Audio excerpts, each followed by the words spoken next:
Good morning, everyone.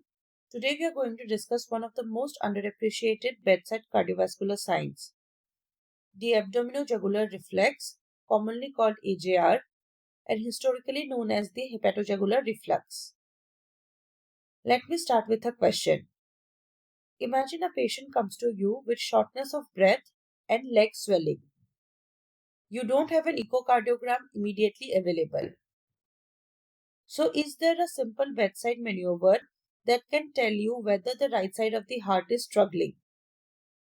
The answer is yes, and that's AJR. By the end of this session, you will understand not only how to perform AJR, but also why this simple test can provide remarkable information about the right ventricular function and venous congestion. Before we begin, let's see what we want to achieve today. By the end of this session, you should be able to define AJR, explain the physiology behind it, demonstrate the technique correctly, interpret normal and abnormal findings, recognize diseases associated with a positive AJR, and apply AJR findings to real patients. Think of today's session as learning a bedside stress test for the right ventricle.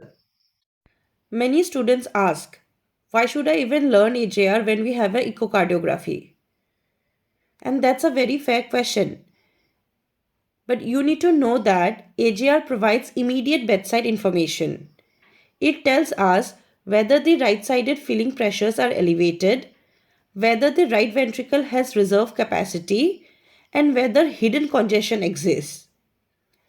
Think of AJR as the cardiac equivalent of asking, can this ventricle handle additional workload? A patient can appear stable, but AJR may reveal significant underlying cardiac dysfunction. Let's take a clinical example. A patient with mild breathlessness may have a nearly normal JVP. Yet when AJR is performed, the JVP shoots up and remains elevated. That patient may actually have significant right-sided heart failure. If you remember only one sentence from today's lecture, remember this. AJR is a bedside stress test for the right ventricle. Just as a treadmill stress test challenges the left ventricle, AJR challenges the right ventricle by increasing venous return. So let's define it clearly. Abdominojugular reflex occurs when sustained abdominal compression increases venous return to the heart while we observe the jugular venous pressure. The response can be negative AJR or positive AJR. In negative AJR, JVP rises briefly or rises less than 3 centimeters, whereas in positive AJR, JVP rises by at least 3 centimeters and remains elevated throughout compression. The word sustained is extremely important. A brief rise is normal, whereas a sustained rise is abnormal. So, very important question is, why does the neck vein rise? The answer, because more blood is being pushed towards the heart. So now let's understand the physiology and follow the flowchart step by step. When we compress the abdomen, intra-abdominal pressure increases and the blood stored in the splanchnic circulation is squeezed out. Another thing to remember here is that the abdomen contains a huge venous reservoir. So the entire venous blood from the abdomen is being returned to the right atrium, which leads to the increase in the right atrial filling. So now the right ventricle must accommodate this extra preload. So AJR is essentially a preload challenge.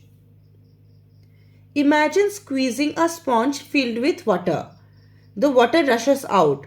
Similarly, abdominal pressure squeezes blood out of the abdominal veins and pushes it towards the heart. This entire test boils down to one question. Can the right ventricle accommodate the extra preload? That's it. Every interpretation of AJR comes from answering this question. If the answer is yes, that's a normal response. And if the answer is no, that's positive AJR. What do you think happens if the right ventricle is already failing? In a healthy heart, extravenous return reaches the right ventricle. The right ventricle stretches slightly. Through the Frank-Starling mechanism, stroke volume increases. The extra blood is pumped forward efficiently. Therefore, the JVP may rise briefly, but it quickly falls back towards baseline. So, in a normal response, the important findings are rise less than 3 centimeters, brief elevation, and returns towards baseline. Think of a healthy right ventricle as a flexible balloon. You add more water, the balloon expands comfortably. No pressure buildup occurs. Now imagine the opposite. Extra blood reaches the right ventricle, but the right ventricle is already overloaded or dysfunctional. It cannot accommodate additional volume, and the blood has nowhere else to go. So what happens now? Pressure backs up into the right atrium, superior vena cava, and the jugular veins. The result is a sustained elevation of JVP.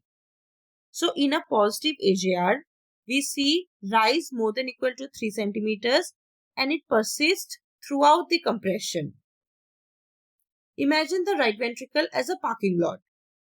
A normal parking lot has many empty spaces. If 20 cars suddenly enter, they can be accommodated easily. No traffic jam develops. Now imagine a parking lot that is already full. If another 20 cars arrive, traffic backs up immediately. That traffic backup is what we see as a sustained rise in JVP. The neck veins are literally showing us the traffic jam occurring inside the right side of the heart. Now this is the most important practical part. Let's perform AJR correctly. Step 1. Position patient at 30 to 45 degrees. This allows accurate JVP visualization. Step 2. Relax neck muscles. Ask the patient not to strain. Step 3. Identify baseline JVP. If you don't know the starting point, you can't interpret the response. Step 4. Apply firm pressure over the mid-abdomen. Pressure should be firm but not painful. Step 5. Maintain pressure for 10 seconds. The duration matters. Step 6. Observe JVP continuously. Now let's look at this video. It shows us how hepatojugular reflex is elicited. The interpretation: if it is less than 3 centimeters rise, it's a negative AJR, which means it's normal. But if it is more than 3 centimeters rise and sustained, that's your positive AJR. A very important memory trick here: amount plus duration, not just height, not just time. Both matter. If I could tattoo one word from AJR onto your memory, it would be sustained. Many students see any rise in JVP and call it positive. That's wrong. Everybody can have a brief rise. Only sustained elevation indicates pathology. If JVP rises 5 centimeters, but only for 2 seconds, is it positive? The answer is no. So now let's discuss diseases. All these conditions share one feature: the heart cannot handle the increased venous return. Let's go one by one. First, right ventricular failure, where the right ventricle is weak. Severe tricuspid regurgitation, where blood leaks backward. Pulmonary hypertension, where the right ventricle pumps against high resistance. In constrictive pericarditis, the heart cannot expand properly.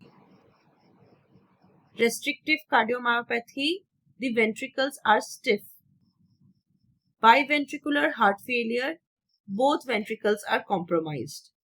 So whenever you suspect systemic venous congestion, think AJR. Students often confuse elevated JVP and positive AJR. They are not the same. Elevated JVP is a static observation, whereas AJR is a dynamic challenge test. Imagine checking a student's mark sheet. Elevated JVP is today's score, whereas AJR is giving a surprise exam to see how they perform under stress. Now, this is one of the most exam-worthy concepts. A patient may have normal-looking JVP but positive AJR, meaning hidden congestion exists. AJR can uncover early right-sided dysfunction before JVP becomes obviously elevated. Most false results happen because of poor technique. So let's go through each mistake one by one. First, too little pressure, which means that not enough blood is mobilized. Second, pressure too brief. Always remember, you need to press the abdomen for at least 10 seconds. Third, looking at the abdomen. Always remember, you need to watch the neck, not the abdomen. Fourth, patient performing Valsalva. This creates false readings. Fifth, not measuring baseline JVP. It is impossible to judge the rise if the baseline JVP is not measured. Another practical tip here, always assess AJR at the end of expiration. Now let's apply everything we have learned. A 65-year-old man presents with dyspnea, pedal edema and elevated JVP. During AJR, JVP rises 5 cm and stays elevated for 10 seconds. So the question is it a positive or negative AJR? It's a positive AJR. And this means that the right ventricle cannot handle the increased venous return. So the provisional diagnosis will be right-sided heart failure with elevated feeling pressures. So let's summarize. AJR is a bedside stress test for the right ventricle. It is performed using abdominal compression. It challenges the heart with increased venous return. A positive AJR is when JVP rises more than equal to 3 cm and remains elevated. It suggests elevated right-sided feeling pressures and is seen in right ventricular failure, pulmonary hypertension, constrictive pericarditis, restrictive cardiomyopathy, and severe heart failure. And now, what is the most important single word I have taught you in the entire lecture? The answer is sustained. If abdominal compression causes a sustained rise in JVP, the right ventricle is unable to handle the increased venous return. So whenever you perform AJR, imagine you are asking the right ventricle one simple question. Can you handle more blood? If the answer is no, the jugular veins will tell you. Great clinicians don't just use technology, they know how to extract physiology at the bedside. AJR is one of the best examples of that.